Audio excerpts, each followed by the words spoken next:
Okay, I think we'll go get started.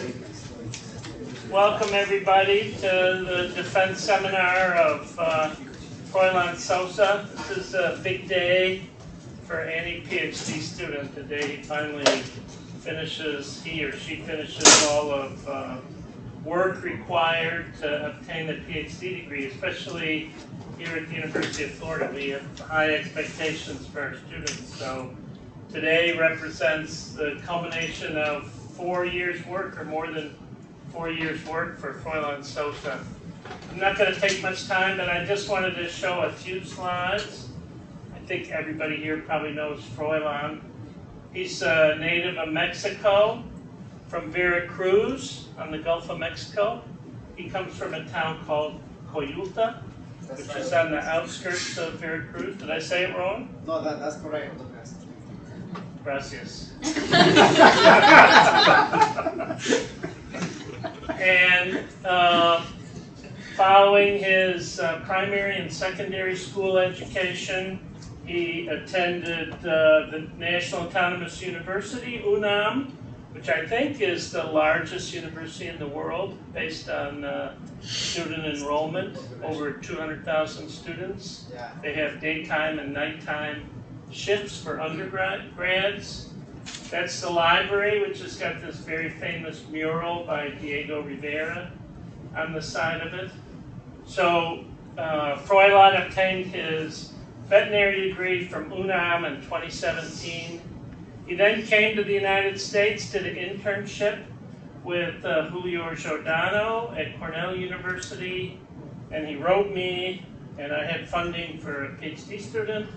So beginning in 2018, he came to the University of Florida. So that was Froylan. That was the first picture I have of you when you were still a new PhD student. A lot skinnier, actually, but you're still pretty skinny. You're just younger, I'm not sure. You know, just going through these pictures really reminds me of, you know, all the time and effort it takes to finish a PhD. This is a picture we took when Paula Trivolo was getting her PhD in 2018, and there's Froylan at the very back. All of these people are gone from the lab, so there's, you know, continual turnover, and the people here at the end of his PhD weren't here when he started. Froylan's going to tell you about his research. It was a very broad research program. In the middle of his program, I changed the course of the direction of his research.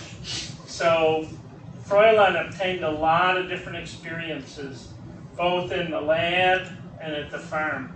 And I really think during the time he was here, he stood out from most of the students in the lab with his interest and predilection for working in the laboratory. He did a lot of different things in the lab.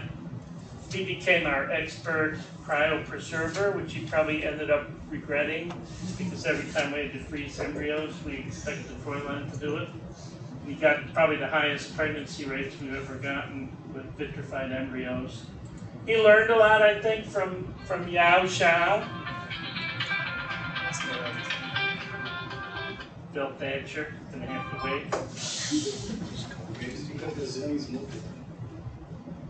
But I think the Zoom is not muted. Can you hear me, people in Zoom land? Yes, we can hear you, Dr. Hanson. Okay, I'll take care of Dr. Thatcher as soon as I'm done with these slides. Thank you. So anyway, I know Yao Zhao taught him a lot about working in the lab. He also had a lot of adventures. So like in the middle of the Corona pandemic, he went up to Tennessee, outside Knoxville, worked on the Centipole Ranch. I got a speeding ticket on the way up. I got a speeding ticket on the way down.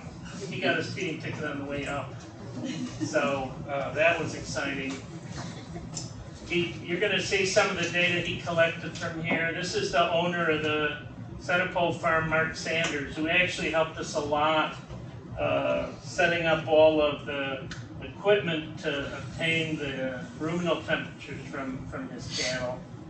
He also went to Okeechobee, Larson Dairy, did the same thing. He had to build his own antennae to collect data from ruminal temperature from the center poles there.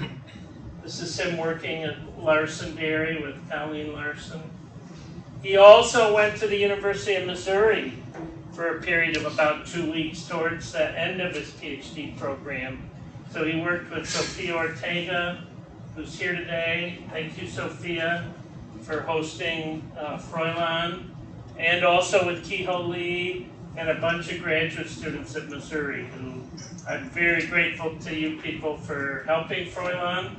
So we didn't actually put those data in his dissertation. We're still collecting some of the data, but he knocked out the CSF2 alpha subunit of the CSF2 receptor and looked at the consequences for development of the embryo in vivo, of which there was some. So just a couple of words about Froylan from a personal level. He has a really good head of hair. You can see that just by looking at him.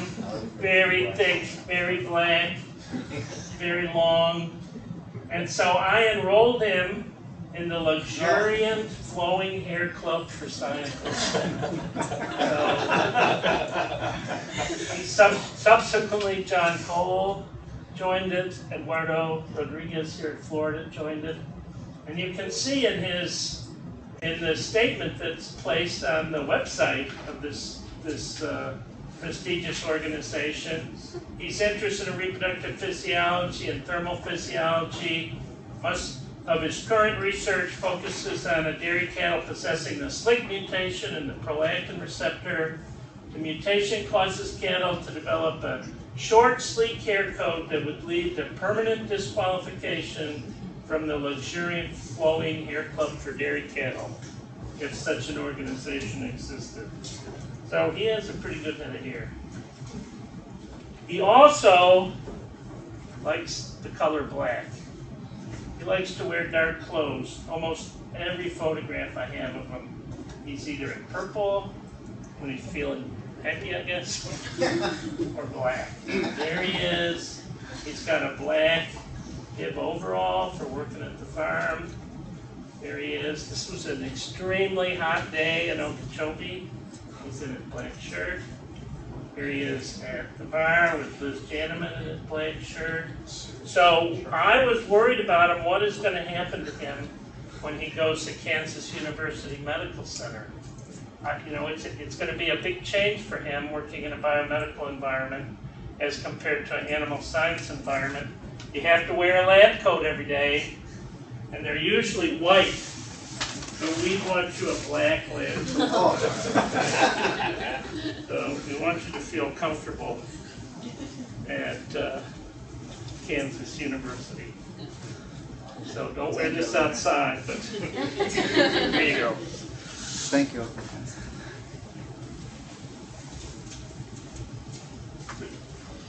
So the chains are about to be broken. Oh yeah. And looks like you already started celebrating. But it's been a great experience, Froylan. People are going to hear about your research accomplishments in just a minute. I'm very grateful to have been able to work with you on those accomplishments. And let's just see if I can upload your slides without crashing this whole thing here. Okay, so I'm going to turn it over to you. Thank you. Okay, thank you. Thank you, Dr. Hansen. I really appreciate all your kind words that you were giving me to me. I really appreciate your nice introduction. That was very emotional to me, to be very honest. And also I would like to thank all people in this room who take a little bit of your time to be with me. And also I would like to extend my gratitude to all people that are in Zoom. I really appreciate your attendance. Okay, so today I'm going to present all the research that I did during my PhD program, and I hope that at the very end of my presentation we can have a really good discussion. So when a cow is under heat stress, So the cow start experiencing, when the cow is exposed to elevated temperature, the cow start experiencing something that we call heat stress. And this particular heat stress, is going to cause that the body temperature of the cow is going to start rising, and this heat stress in the cow is going to alter cellular functions. So we know that heat stress is very, the magnitude of the heat stress is really is big. The magnitude is very detrimental. We know that reproduction, for example, is affected by heat stress. If we compare the data of fertility in the summer versus the fertility in the winter, we're going to see that there is a reduction in the fertility because of the heat stress. Also, we know that heat stress can affect milk production. There is a reduction in milk production in the summer versus in the winter season. But also some people say that heat stress can also affect can also increase the incidence of some particular health disorders like mastitis, lameness, just for example. The effect of heat stress also can be observed in the growth. For example, if we expose pregnant animals to heat stress, there is a reduction in the placental and fetal weight, after calving, and also there is some effects in the offspring, So, but let's remember that the cow is a homeothermic organism. So that means that the cow is going to start using some particular physiologic adaptations to try to reduce the negative effect of heat stress. For example, one of those physiologic adaptations is that the cow is going to start decreasing the heat production or the metabolic heat production, and probably by involving the reduction in feed intake. But also the cow is going to use other mechanisms, for example, heat loss mechanisms like involving the sweating rates, or other mechanisms like conduction, convection, radiation can be also used by the cow to start mitigating the negative effect of heat stress. So, but also I think that besides these physiologic adaptations, the cow can also use genetic adaptations. So, and I think that there are some particular genes that can confer the ability of the cow to better regulate the body temperature. And when I say that some genes that can regulate the body temperature, I think we are protecting the animal at the whole animal level from detrimental effect of heat stress. But also I think that there are some genes that are going to protect only at the cellular level, in order to promote some cellular adaptations for the cells to survive when an animal or any organism is under heat stress. So, and what I'm going to do today is I'm going to give you an example of a particular gene that can protect the animal from heat stress, but at the whole animal level. So that gene is the SLIC1 mutation in the prolactin receptor. And the second part of my presentation is going to involve discussion of another gene that can protect at the cellular level. So the overall objective of my dissertation was to address important questions regarding to two potential approaches to reduce or mitigate the impact of heat stress, especially on animal production and animal reproduction. So the specific, the first approach is the understanding of the SLIC1 mutation of the prolactin receptor, and the second approach will be some data in terms of CSF2. So the specific objectives of my dissertation was to evaluate, first of all, to evaluate consequences of the SLIC1 mutation, because we know from previous data that the SLIC animals are better able to regulate the body temperature, but we don't know if there are any other consequences of this particular gene on animals. So the specific objective of the SLIC component of my dissertation was to evaluate consequences of the SLIC mutation on function of other organs.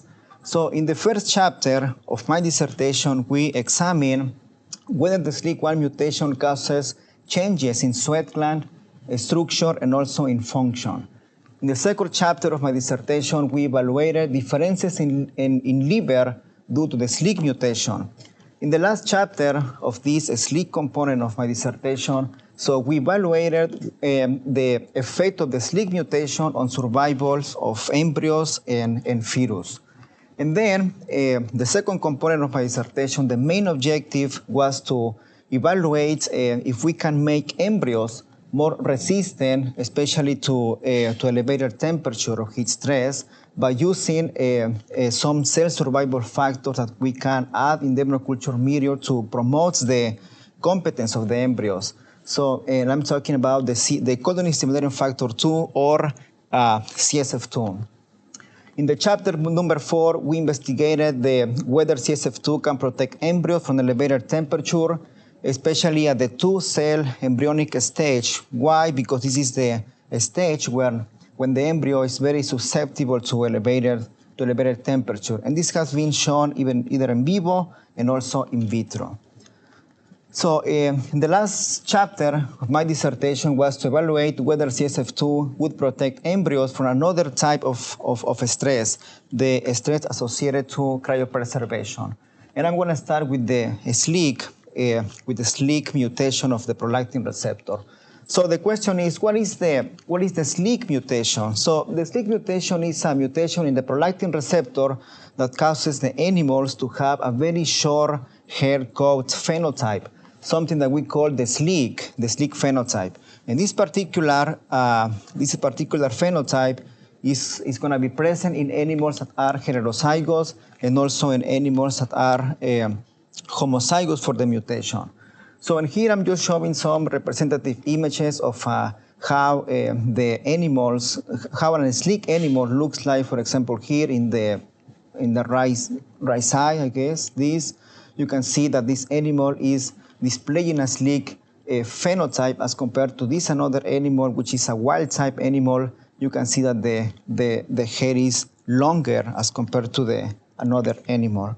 So here another schematic picture to highlight that particular phenotype. Here in these animals, in the bottom animal, you can see the long hair coat compared to this SLEEK phenotype in the animals that are carrying the mutation. So why our laboratory is interested in the SLEEK in the prolactin receptor mutation? Because we know that the SLEEK animals are better able to regulate their body temperature. Here we have some data from our laboratory where we can see that the SLEEK animals, the vaginal temperature of SLEEK animals is lower compared to the vaginal temperature of wild type animals, or siblings of the SLEEK animals that didn't inherit the mutation. So the SLEEK mutation is a nonsense mutation of the prolactin receptors. I'm not going to explain this slide in great detail, but I just want to highlight this particular sequence. The sequence that is on the top is the sequence that we should observe in the wild type animals. And the sequence that is on the bottom is what we are supposed to observe in the animals that are wild SLEEK.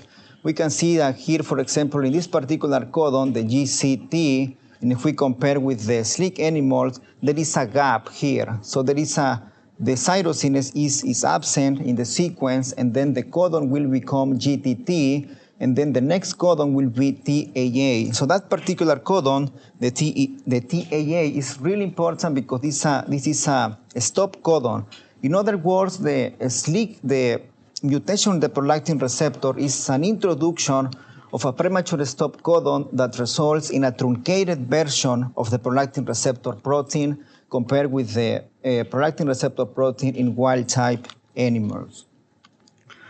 So this is a difficult slide. So the main point of this slide is to say that there are several isoforms of the prolactin receptor. There is a long isoform of the prolactin receptor. There is a short isoform, and some people also have reported the intermediate version of the prolactin receptor.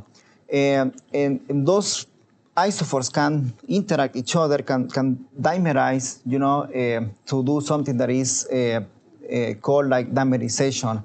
The dimerization is really important because this dimerization is going to trigger downstream signaling cascades at JAK2, STAT5 signaling pathways. PI3 kinase, MAP kinase, and maybe other pathways that I just don't know. So, but I don't know why, but in this paper, they suggested that the short isoform of the prolactin receptor is not responsible for the SLEEK mutation. So these three isoforms of the prolactin receptor is what are present in the wild type animals. You know, there is an interaction with two long isoforms of the prolactin receptor, one long and one short. So, but all these four other dimers is what we are supposed to observe in animals that are heterozygous for the mutation. We're going to see one wild type isoform of the prolactin receptor interacting with a truncated version of the prolactin receptor. And the reason why we have here several examples is because there are 6 different mutations in the prolactin receptor. And the mutation that I studied during my PhD was the SLEEK1 mutation, because that was the first one that was described or discovered in the world. Another thing that I would like to highlight from this slide is these red places. They are tyrosine residues, and we know based on the literature that tyrosine residues are really important to promote some phosphorylation, specifically from some particular protein like STAT5, and then to promote transcription of targets, specific target genes. So another thing is that we can see that in the truncated version of the prolactin receptor, some tyrosine residues are not present, are missing in the truncated version. So that we can speculate that because these tyrosine residues are not present in the prolactin receptor proteins, maybe the signaling pathways that are conventionally activated, maybe they are not happening in the SLEEK animals, but it's just an speculation. Okay, we know the prolactin receptor inhibits hair growth, but also we know that a mutation that disrupts the prolactin receptor is also inhibiting the hair growth. For example, in this paper, so the researchers reported that a mutation in the prolactin receptor, a mutation in prolactin, not prolactin receptor, a mutation in prolactin resulted in an excessive hair growth, as you can see here in this mutant animal.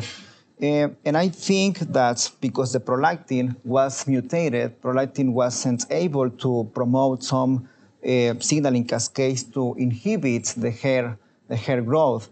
But what is happening in the SLEEK animals is that even though the prolactin receptor is disrupted or truncated, it seems like that particular disruption is enhancing the inhibitory effect of prolactin on hair growth. And I would expect that in the SLEEK animals, I would expect a phenotype like this, excessive hair growth, but actually it's happening the opposite. We observe a very sleek, an SLEEK phenotype. So we know that prolactin has been documented to have a lot of biological functions, over 300 biological functions. And we know that prolactin receptor confers some benefits in terms of the regulation of the body temperature. So, but we don't know if there are any other consequences of the mutation, for example, other consequences other than on hair growth that can be beneficial or deleterious to the animal. Therefore, consequences of the mutation were examined in my dissertation. So the first question that we addressed in the first chapter was, does the SLEEK mutation cause changes in sweat gland structure and function of the sweat glands? So why? Because we know that, based on the literature, we know that prolactin receptor is expressed on the skin. Prolactin receptor is expressed also in sweat glands, at least following the mice literature. So the objective of this study was to determine whether Holstein heifers heterozygous for the SLEEK mutation have higher proportion of dermis of the skin occupied by sweat glands compared to wild type animals. The second objective was to evaluate whether amounts of the immunoreactive FOXA1 in sweat glands differs between animals that were wild type versus animals that were heterozygous for the mutation. So and why FOXA1? Because we know, again, based on the literature, that FOXA1 is a transcription factor that is required for sweating, at least in the mouse. So people have knocked out this particular gene in mouse, and the mouse cannot sweat anymore if the FOXA1 is knocked out. So the last objective of my dissertation was to identify differences in skin transcriptome associated with inheritance of the SLEEK allele using RNA-seq. So we use a lot of, we did skin biopsies for this particular study. I'm not going to describe everything in great detail, but for the histological analysis, we used a total of 10 animals that were wild type, 5 animals that were heterozygous for the mutation, and in 2 different farms, one in Okeechobee and another in California. For the immunohistochemistry localization of FOXA1, we use a total of 6 animals wild type and a total in 6 animals heterozygous for the mutation. And for RNA-seq studies, we collected liver skin biopsies in the DRU of the University of Florida, and we used 5 animals that were wild type and 7 animals that were heterozygous for the mutation. So, and here is the representative images of the section of the skins, of the histological preparation of the skin that we use for this study. In the panel A is the whole section of the skin, of the histological section of an animal that was wild type. In the panel B is the whole section of the skin of an animal that was heterozygous for the mutation. And in the panel C is to show how we quantify the dermis that is highlighted in blue, the epidermis that is highlighted in yellow color, and also we were very interested in quantifying the area occupied by the lumen of the sweat glands in that particular section of the skin. So we didn't observe any effects on the proportion of the area of the skin that was occupied by the dermis, you can see here. But also we didn't observe any effect, of the proportion of the skin that was occupied by epidermis. So there was no effect on the of the genotype. When we quantify the area occupied by the lumen of the sweat glands, we also didn't observe any effect of the SLEEK mutation, affecting the area occupied by sweat glands in the section. So, but then we did the immunohistochemistry of the FOXA1. So, and here in the panel A, let me explain the pictures. In the panel A is the whole section of the immunohistochemistry. You can see that the FOXA1 is expressed in brown color. So you can see that the FOXA1 was expressed in sweat glands here, in some hair follicles, but also FOXA1 was expressed in the epidermis of the skin. So in the panel B is an example of the immunolocalization of FOXA1 in a wild type animals, and the panel C is just the negative control.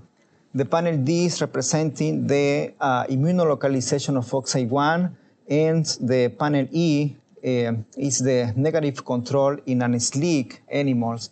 The panel F is actually to distinguish how FOXA1 was higher expressed in a SLEEK animal versus an animal that was wild type. So here we identify and we observe a difference. The immunoreactive amounts of FOXA1 was higher in SLEEK animals compared to wild type heifers. So, and then we did the RNA-seq. In this particular experiment, so we analyzed over 22,000 genes. When we use a less stringent criteria, for example, a p-value less than 0.01 and a two-fold difference, so we observe 40 differentially expressed genes. So, and among those genes was interleukin and choline acetylcholinesterase. But then we use another criteria, a more stringent criteria using the false discovery rate, and we didn't identify any differential expressed gene in the skin. And genes that we were very interested on was on FOXA1 and aquaporin because they play an important role in the sweating physiology. So those genes were not differentially expressed in our data set. So, and then we also were comparing if any of those 40 differentially expressed genes were prolactin regulated genes or were involved in hair growth or were also involved in sweat gland development and function. None of those 40 differentially expressed genes was in in that particular list. So what is the conclusion of this, of the first chapter of these experiments? So our data doesn't support the idea that the SLIC mutation changes the abundance of sweat glands in the skin. That's one conclusion. The second conclusion is that the SLIC mutation is affecting, maybe it's affecting the functionality of the sweat glands because the abundance of immunoreactive FOXA1 was increased. So, and then, I guess we need to do more experiments to try to understand if the SLIC animals are sweating more or not, because the literature is not really consistent. Some papers say that, yes, the SLIC animals sweat more. Other papers say that there is no difference. I think we need to do more experiments to have a more really good conclusion of this, of the effect of the SLIC mutation on the sweat glands. So, and then we did another experiment. So the second chapter of my dissertation, as I mentioned previously, so consequences of the mutation and on the function of other organs was the main objective as well of my dissertation. So to test the hypothesis, we use an organ that express or highly express the prolactin receptor, and that organ is the liver. So in the second chapter, we asked the question, does the mutation affect liver function? So why? Because as I mentioned previously, prolactin receptor is highly expressed in the liver, is even higher expressed than in the mammary glands. And we know based on the literature that prolactin can regulate a lot of functions in the liver. For example, promotes the liver growth, increases the insulin sensitivity, blocks the fatty acid, and also protects against carcinogenesis. So the objective of this study was to determine whether regulation of the body temperature and gene expression in the liver during the summer differs between Holstein that were wild type versus heterozygous. So just because of the time, I'm going to go a little bit faster. This experiment was performed in Okeechobee, Florida. So we used Holstein heifers, 9-month-old Holstein heifers, and then we measured the ruminal temperature using special boluses. We measured the ruminal temperature from September 4 to October 5, and then any value that was lower than 37 Celsius degree was removed from the analysis because we considered those data as a drinking points.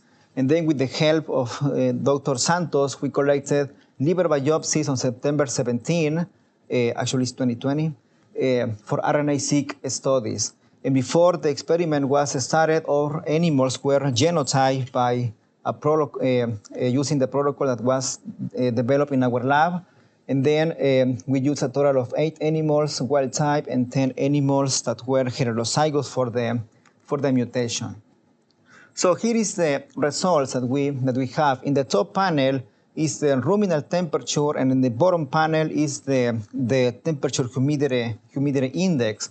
So we can see in the data of the SLIC animals is represented in green, and the data of the wild type animals is represented in red color. So we can see that the SLIC animals were better able to regulate the ruminal temperature, with the exception during this particular time from 6 a.m. to 8 a.m. we can see that there is an interaction, but that particular drop in the ruminal temperature was because the animals were fed during this particular period of time. But after that, you can see that the SLIC animals were better able to regulate their body temperature. And the top panel is to highlight that actually the animals were under heat stress. Probably the average of the temperature humidity index is about 80, it's higher than 80, 85. So, and then we measure the rectal temperature and we observe the same. So this particular observation has been observed previously. The sleek animals were better able to regulate their body temperature. As you can see here, rectal temperature was lower in the sleek animals compared to wild type. And we didn't observe any effect of the sleek on the respiration rate. And then we did the RNA-seq. In the RNA-seq, we explored over 14,000 genes, and we only identified 71 differentially expressed genes. 58 genes were downregulated in the sleek, and 13 genes were regulated in the sleek.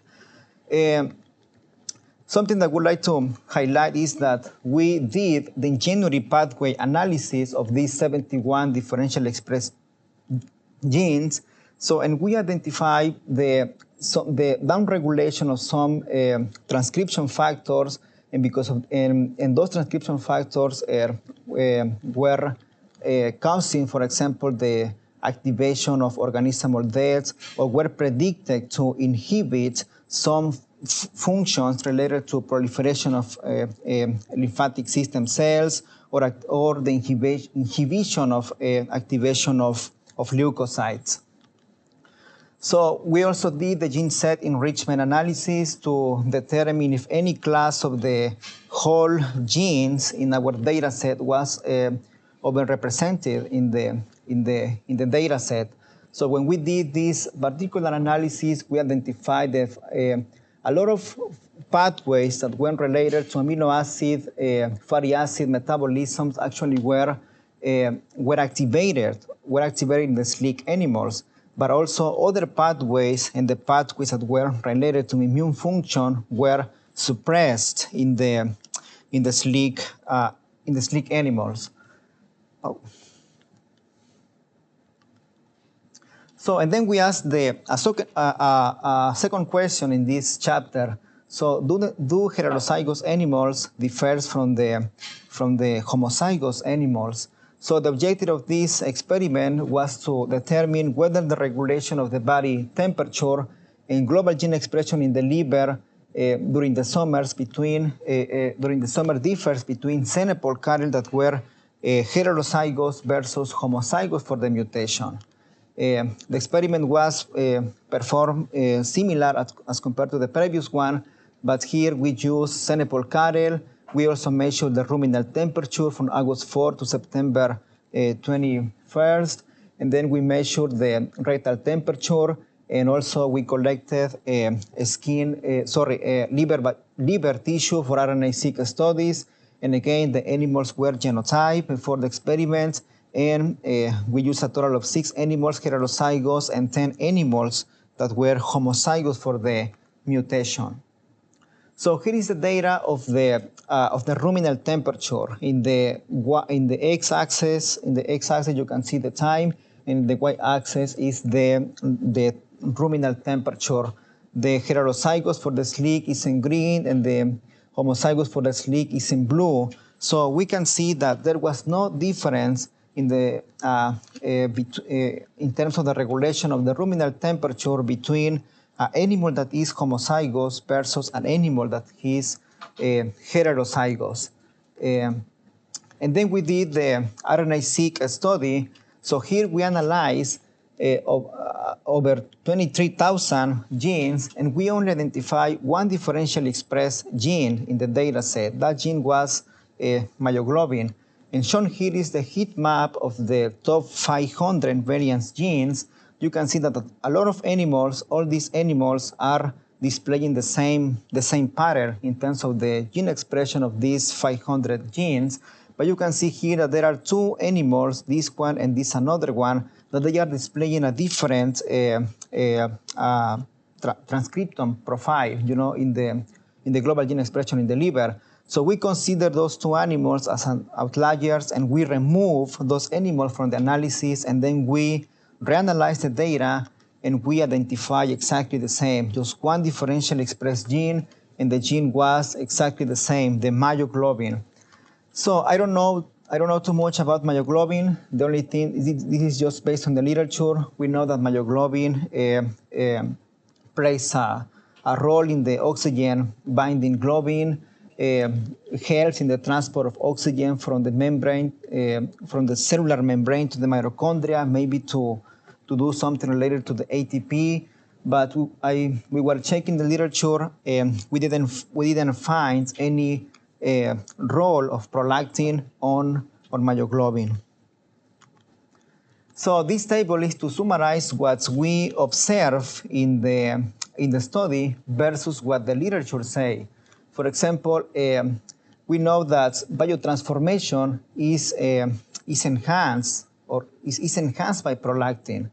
So, but also we observe in our study that biotransformation was enhanced by the SLEEK mutation. So the insulin sensitivity and fatty acids was the same. They are enhanced by prolactin, and we observe the same in our study. The SLEEK mutation also enhanced insulin sensitivity and fatty acid. But here, in terms of the immune function, the literature say that the immune function is enhanced by prolactin, but we observe the opposite in the SLEEK animals. So this data is suggesting that maybe there are some particular pathways or functions that are enhanced or overactivated in the SLEEK animals, but other functions, for example, like immune function, that are inhibited by the mutation. So the conclusion of this chapter is that yes, we confirm previous finding that the SLEEK animals are better able to regulate the body temperature. Another conclusion is that the global gene expression in the liver is actually affected by the inheritance of one copy of the SLEEK allele, but the magnitude of these changes in the liver transcriptome is not really extensive. Only 71 differential expressed genes. And in terms of the xenopals, when we compare heterozygous versus homozygous, so there was no effect of the genotype in terms of the regulation of the body temperature. It was basically the same. And from the global gene expression, also the transcriptome was similar. So we confirm here with this experiment that the SLEEK allele is a dominance. Why? Because the hair is the thickness of the hair, the body temperature regulation, and liver gene expression is similar between heterozygous versus homozygous for the SLEEK mutation. So, and then we did another experiment where we were asking the question whether this mutation can affect the survival of the embryo of the fetus. So, and the reason why we did this experiment or this analysis was because we know that placental lactogen plays an important role in the embryo development, and also people have reported that there is a ligand promiscuity, I guess it's that. So where one particular receptor can be activated with several ligands. And prolactin receptor is not the exemption. Prolactin receptor can be activated by prolactin, can be activated by growth hormone, and also can be activated by placental lactogen. So, and we know based on the literature that if we knock out the placental lactogen, at least in sheep, there is a reduction in fetal weight and also a reduction in placental weight. So we thought that was going to be a really good idea to see if the SLEEK mutation affect the embryo survival. So the hypothesis here was that any deleterious effect of inheriting the allele on embryonic or fetal function would result in reduced frequency of the SLEEK allele in offspring of males involving parents with 1 or 2 copies of the mutation. So here we analyzed the data of 525 animals, including Holstein and Xenopal. So we compared the observed frequency versus the expected frequency of the allele, and we didn't observe any difference, was basically the same. So even though the observed frequency was a little bit smaller compared with the expected frequency, in our study and with this amount of animals, it seems like the SLIC1 mutation doesn't cause any detrimental effect on the embryo survival or fetus survivals. But something that we can think is that so the p-value is small. I don't know what would happen if we increase the amount of animals. So with this particular slide, I want to summarize all the learnings or everything what I learned during these 3 chapters of my dissertation. So we know that the SLIC phenotype is the characteristic of the prolactin receptor mutation. The animals are experiencing or are having a very short hair phenotype, and this particular hair length is the same between a heterozygous versus a homozygous animal for the mutation. And I think because this phenotype or this SLIC phenotype, some particular mechanisms like conductions, convection, radiation, evaporations are enhanced in the SLIC animals when the animal is under heat stress, and this can result in a better regulation of the body temperature. Another learning that I have is that the SLIC1 mutation changes the immunolocalization of FOXA1, which is a transcription factor that is associated with sweating, but we don't have data to support the idea that the SLIC mutation changes the abundance of sweat glands. So in terms of the function on other organs, so we can conclude that some pathways, especially the ones related to metabolisms, are enhanced or increased by the mutation. But other functions, for example, the ones related to the immune functions, are not downregulated by the mutation. So we can say that there are some changes in gene expression, but not extensive. So in terms of the embryo survival, the embryo viability, the fetus viability is not compromised by the SLIC1 mutation. So that was the first approach to have strategies to mitigate or to reduce the consequences of the heat stress. So the second approach of my dissertation was to test other molecules, for example, the colony-stimulating factor 2, a molecule that can protect, maybe not at the whole animal level, but at the cellular level. So I'm going to move to the CSF2 data. So there was a paper published back in 1998 where Macmillan was trying to answer, I guess, two important questions. So the first question was, what is the percent of embryos that are capable to develop to term? And the second question was, what is the percent of the cows that were able to support embryo development to term? So, and he concluded in that particular report that 70% of the embryos were able to survive after embryo transfer, but only 40 to 50% of the cows were able to support embryo development to term. So in this particular data, to me, is telling me that maybe that is the cow the main responsible for the survival of the embryo. Maybe the cow is producing some hormones, growth factors, or embryokines secreted by the uterus that can support the embryo development and consequently can promote the embryonic survival. So, and one of those molecules is the colony-stimulating factor 2. Our lab has been studying a lot this particular molecule, and we have some data from our laboratory saying that CSF2 is produced by the endometrium. And also we know that CSF2 blocks apoptosis in the embryo. And also we have some data suggesting that if we treat the embryos with CSF2 from day 5 to 7, and then we do embryo transfer, so there is an increase in pregnancy rates after embryo transfer in the CSF2 treated embryos.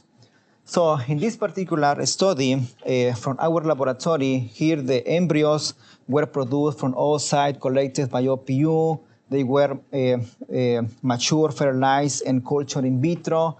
And then the embryos were treated from day 5 to day 7 with CSF2. And at day 7, all the blastocysts were bisected. One half was transferred into a recipient cow, and another half was used for RNA-seq studies. So in this experiment, CSF2 regulated 635 genes, and 374 were regulated and 261 genes were unregulated because of CSF2. But something that to me is really important to highlight here is that almost 20% of those genes differentially regulated by CSF2 were genes related to cell death or cell survival. So that is suggesting that probably CSF2 is activating or regulating some specific genes, especially the ones related to cell death or cell survival. So in this study as well, they identified that CSF2 was predicted to activate some transcription factors, and those, for example, the NRF2, and that particular transcription factor is predicted to activate genes related to antioxidant genes, I mean. So, but the question is that we know that something that is really important for us in our lab is that we know that CSF2 can increase the pregnancy rate after embryo transfer, but the question is why? Why CSF2? Why, when we treat the embryos from day 5 to 7 with CSF2, why we are getting higher pregnancy rates after embryo transfer? So, and we have a hypothesis. Our hypothesis is that golden stimulating factor 2 can act as a cell survival factor for the preimplantation embryo. In my definition of cell survival factor, there are a lot of definitions, but one of the definitions of cell survival factor is any regulatory molecule that can block cell death caused by apoptosis or any other mechanism for cell death. So the objective of this experiment, we investigated whether CSF2 can protect embryo from elevated temperature, as I mentioned previously as a 2-cell stage, because it's when the embryo is most susceptible to heat stress or elevated temperature. So in this experiment, we collected oocytes from the slaughterhouse. We did the maturation, the IVF in the culture, everything in vitro. And here, at day 1, we treated the embryos with vehicle or 10 nanograms or CSF2, and we exposed the zygotes or pluripotent zygotes to heat shock for 15 hours, 26 hours after the IVF. And then after 15 hours, we stopped the heat shock and we moved the dishes to the normal temperature for incubation. And then we measured the blastocyst rate at day 7. So this is the data of this experiment. So we can see that there was in the y-axis we have the cleavage of the embryos, and in the x-axis we have the temperature and the treatments. So in this particular panel, we can see that there was no effect of the heat shock in terms of the percent of embryos that experience cleavage.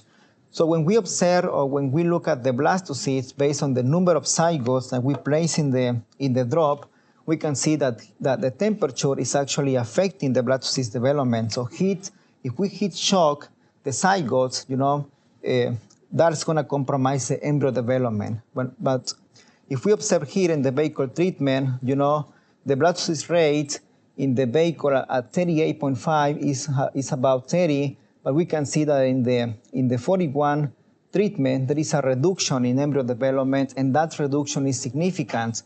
In the CSF2 group, even though also the heat shock can decrease or decrease the embryo development, but that particular reduction is not significant.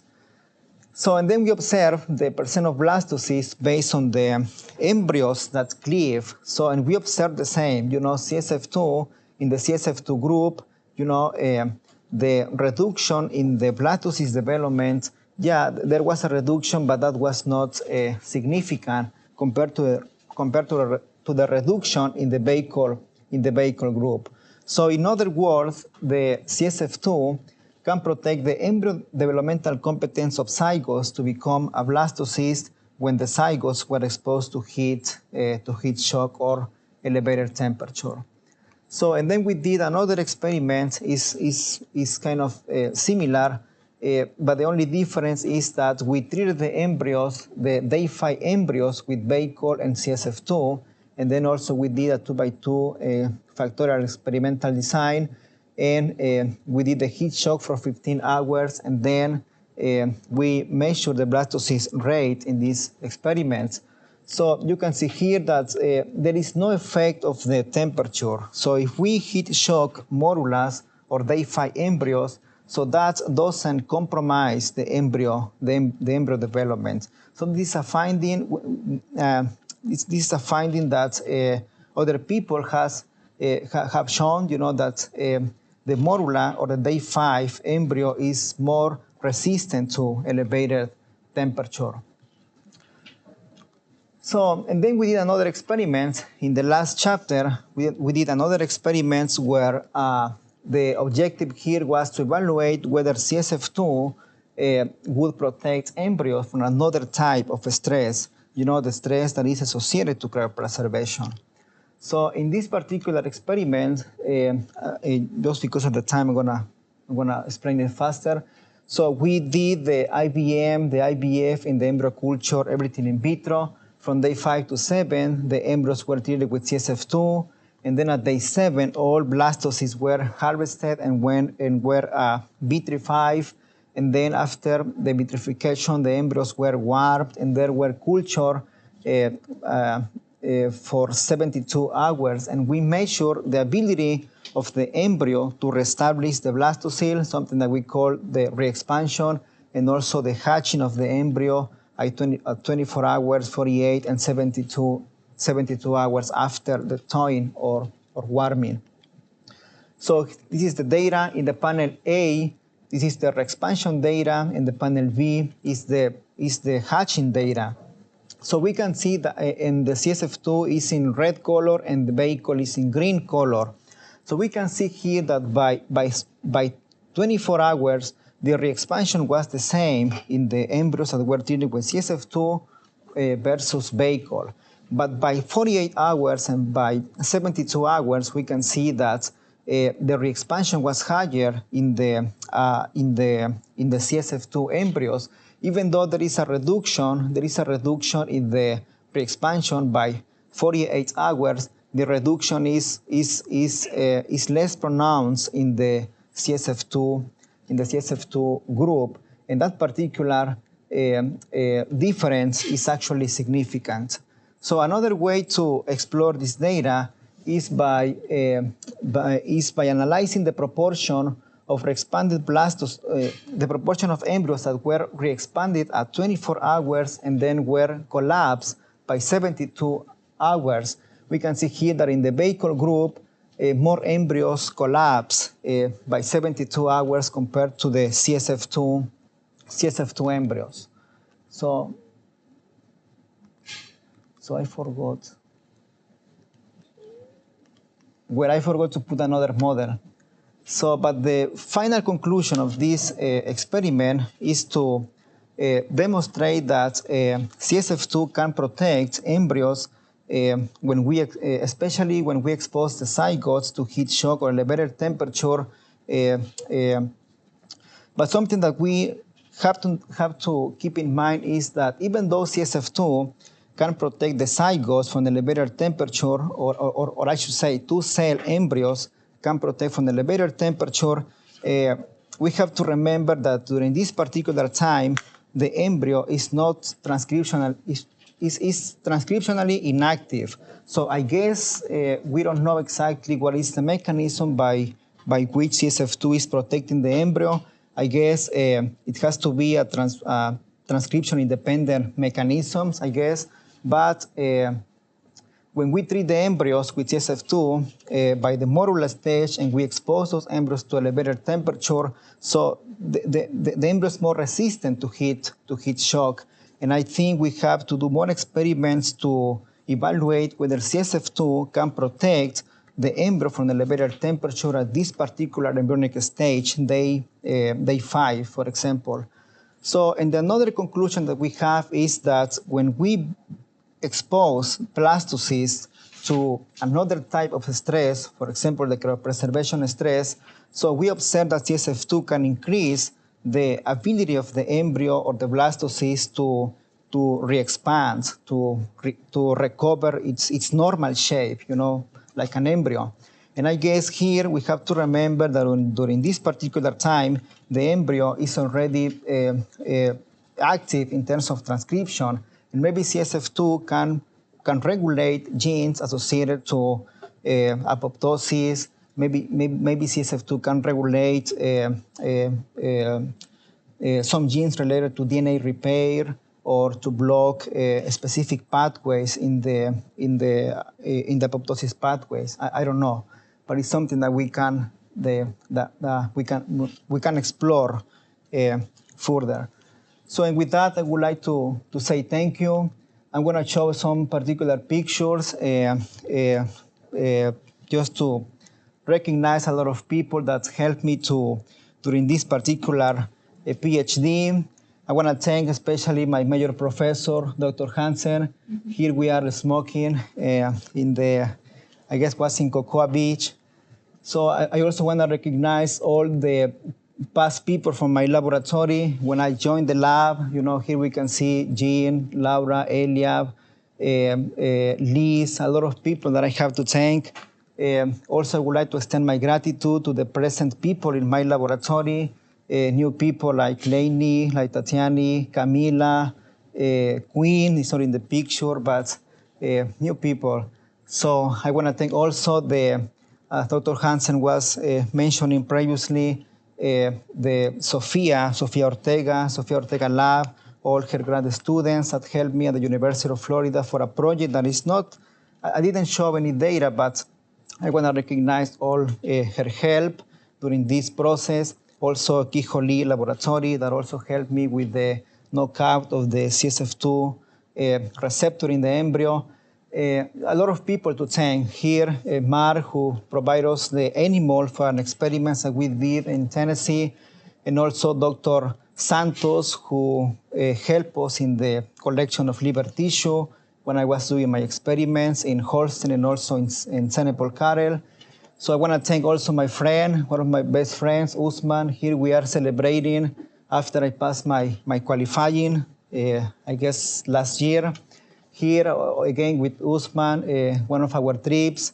I want to thank also my friend Yao. So he helped me a lot in the lab. I learned a lot from him in terms of molecular things, all those lab work especially. So also my friend Lei San is not here anymore in Gainesville. I mean,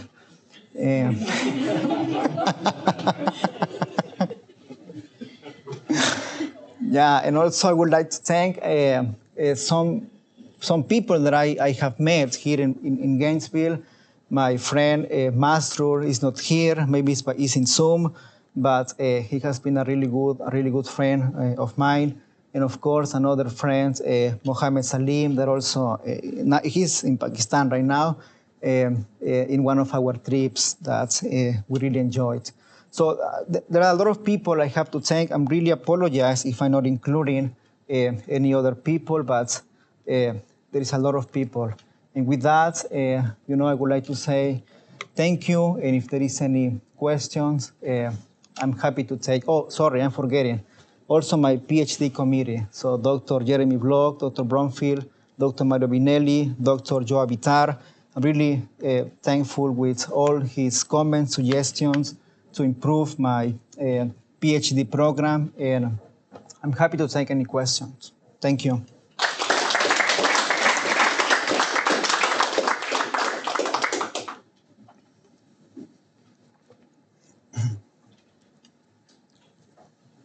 We have time for questions.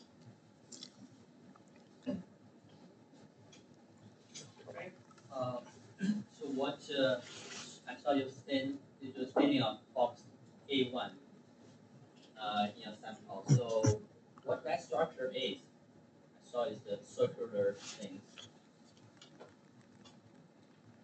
Let me go to that slide, Dr. Fan. Next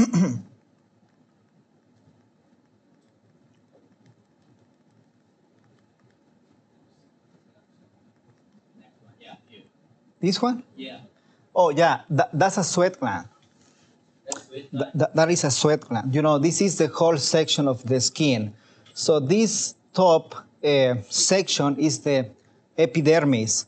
Or everything that is here is the dermis. And at the very bottom of the dermis, we are going to find a lot of structures like hair follicles. For example, these are hair follicles, or these other things, they are the sweat glands. But also we can find sebaceous glands that I cannot recognize here right now. But this circular structure is the sweat gland. So, have you ever checked the expression of this FOXA1 in the hair follicles, like a cell, like a stem cell? You can see any other very positive area? Yeah, I guess that's a really good question. You know, when I was reading the literature, you know, the literature say that this particular transcription factor should be only expressed in the sweat glands. But actually, there are other papers saying that, FOXA1 can be expressed a little bit in another tissues in the skin. We didn't analyze what you are saying, but we can see here in this particular section, this is a hair follicle. So we can see that FOXA1 is actually expressed in hair follicles and also here in part of the connective tissue of the skin. I guess FOXA1 is not only expressed in sweat glands. I guess FOXA1 can be also expressed in other tissues in other structure in the skin. So that's really interesting. Another thing is that in our data set of the RNA-seq, I was expecting to observe that FOXA1 would be, upregulated in the sleek animals, but actually it wasn't upregulated. Have you ever checked the protein level? So this is protein level because it's immunoreactive. No, actually we didn't do that. But I saw the phenotype in that sleek mutation animal. It affected the hair protein, right?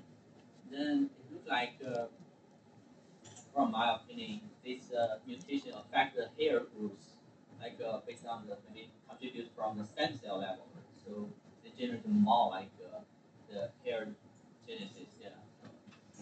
Independent with that switch gland. Maybe switch gland, I don't know how to, maybe the hair growth is a secondary effect from the switch gland, but I don't know. Yeah, It's very interesting to check how the hair follicle stem cell change in this animal, contributing to that the hair protein. Yeah. So Froylan, you showed no difference between the hetero and homozygous within the Senegal breed. But what is the frequency of homozygous recessive that do not carry the mutation? And what happens to the body temperature? Is there a difference in those breeds that are quote unquote European thermal resistant that came with the Spaniards? I guess that's a really good question, Dr. Santos. A lot of animals, are carrying this particular mutation. I'm going to show you. There's a lot of animals, especially the animals native in the Central American region. For example, the Senepol is one of them, the limonero, a lot of animals are carrying this particular mutation. I don't know the frequency of this sleek mutation in those animals, but something that we know in the Senepols is maybe 90% or 95% of the population of Senepols are having this particular mutation. And based on the analysis, based on the genotype that we did, in Senepols, there is a frequency of the homozygous for the sleek mutation. But the frequency of the homozygous for the recessive mutation is is very low. You know, when we were doing the experiment in Tennessee with Senepol, you know, we genotype probably like 100 animals. We only identify 1 or 2 wild type animals in the Senepol. So I guess the frequency is very small, you know, or very low. I don't know. I cannot say that a percent, 1%, 2%, but it's so low. So, I mean, that's probably a little artificial because now those centipole breeders recognize at least the marketing advantage of having slick animals, so they're selecting against animals that that have long hair. Is there a body temperature difference between those? I don't think it's been looked at. Yeah, that is something that we can explore. And what is the prolactin receptor type in Bos indicus? Because obviously Bos indicus have very short hair. Yeah. But do they also have this mutation? So the Bos indicus, they don't have this particular mutation. They don't? They don't have. Probably, yeah. For example, in Brahman, they are also displaying a very short phenotype, you know, short hair phenotype. But maybe there are other genes. But maybe just the mutation in the prolactin receptor is one of a lot of genes that can cause this particular phenotype. But yeah, in the Brahman is not present this mutation in the prolactin receptor, but that is telling us that maybe there are other genes that we haven't discovered yet that also are playing an important role in the thermoregulation in animals.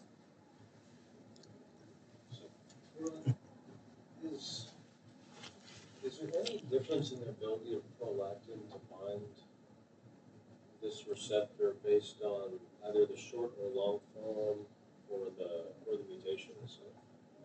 Sorry, Dr. Bara, could you repeat? Is there any difference in the ability of prolactin to actually bind its receptor based on any of either the mutations? I know you've got a couple different isoforms, or the long or short form. Yeah, you know, I guess. Yeah, you know, I guess that's an important question. You know, actually, we don't know, you know, the mechanisms, how the sleek, you know, what is the mechanism in the sleek? You know, I have some slides at the very end of my presentation. You know, the conventional pathways are activated once prolactin, the ligand binds its prolactin receptor. So here, you know, this is the conventional pathway. You know, once prolactin binds the receptor, these pathways, the JAK2, STAT5 pathway, they are activated, right? So STAT5 gets phosphorylated and goes into the nucleus, you know, for the transcription of specific target genes. And then there are other pathways like PI3 kinase, MAP kinase that also are phosphorylated and can be activated. So, but the thing is that we don't really know what is happening in terms of this particular pathway in the sleek. So this is happening in the wild type animals, or at least, you know, based on the literature, but we don't know, you know, what is the mechanism. For example, I guess that, I think this is a hypothetical model we have. I guess these particular conventional pathways, they might be blocked in the sleek animals, you know, and maybe other pathways, alternative pathways, or JAK2 independent pathways might be enhanced in the sleek animals. But that is something that we should explore. But so. Yeah, I mean, but based on the model of the mutations, it looks like even the short arm, if that's external, it looks like maybe the binding site would actually still be intact. Yeah. So I understand your thought process too with the mechanism. So I guess that begs the question: is the amount, the quantity of free prolactin, systemic free prolactin, different between the mutants and the wild type? Yeah, I get your point, but yeah, you know, the portion of the sorry. Is it known? Sorry. Well, no. Well, I don't know, to be very honest. You know, but you know, you're right. This portion of the receptor is intact. You know, the prolactin can bind and all those things. You know, but in the truncated version, you know, there are some tyrosine residues that are not present. You know, because of the truncation, and we know that those tyrosine residues are very important to carry out some phosphorylation especially for adaptor proteins like JAK2, STAT5, or any other protein that I just don't know. So, and maybe because those tyrosine residues are missing, it might change a little bit the pathway, and maybe, other pathways are not really activated and alternative pathways might be enhanced, but yeah, just a speculation. And the reason I asked, and kind of getting back to Dr. Tom's question here, you mentioned that these mutations maybe are present in other animals. I don't know if that was restricted to broods and cattle, but there are some diseases that seem to follow this closely too, like Cushing's. You might be familiar with Cushing's. It's now called Mars intermediate pituitary, something like that, where an enlargement of pituitary actually causes an increase in prolactin. And some of the phenotypes, especially that manifest in horses, are actually longer. Okay. And so I assume that's due to an increase in prolactin rather than a decrease. But it's interesting on whether or not the phenotype is at the level JAK-STAT pathway, or if it could be due to free prolactin. Yes, I'm curious just on your chapter 2, why did you select like liver biopsy? Why not another organ? Yeah, that's a good question. Why the liver? Because, the liver expresses the prolactin receptor. It's the organ that expresses the most the prolactin receptor. That's why we use the liver. If the SLIC mutation would affect function of the organs, I guess the liver would be the best candidate, to observe an effect of the SLIC mutation on function of organs. Yeah, but mammary gland could be also a really good tissue. We explore the skin as well, because the skin expresses the prolactin receptor, in several places, sweat gland, skin, maybe hair follicles, I don't know. Yeah. Any difference in milking ability? Sorry? Do you know if there's any difference in milk yield? Well, we have some data from our laboratory, but just with the sample size is not big, There is no difference in terms of the, and I guess actually the silicon animal produce a little bit more milk than wild type, right? During heat stress. During heat stress, yeah. But, but the sample size is small. We don't have a really big data set to say, hey, the slick animals increase or decrease the milk production. Yeah, but that is something that we can explore, Curious, I know that you guys are working with these genomic markers for body temperature. Is prolactin related or to any of the markers you identified in your genotype or hostings? Any gene linked to prolactin or to this? No? No. Some related to sweating. Yeah.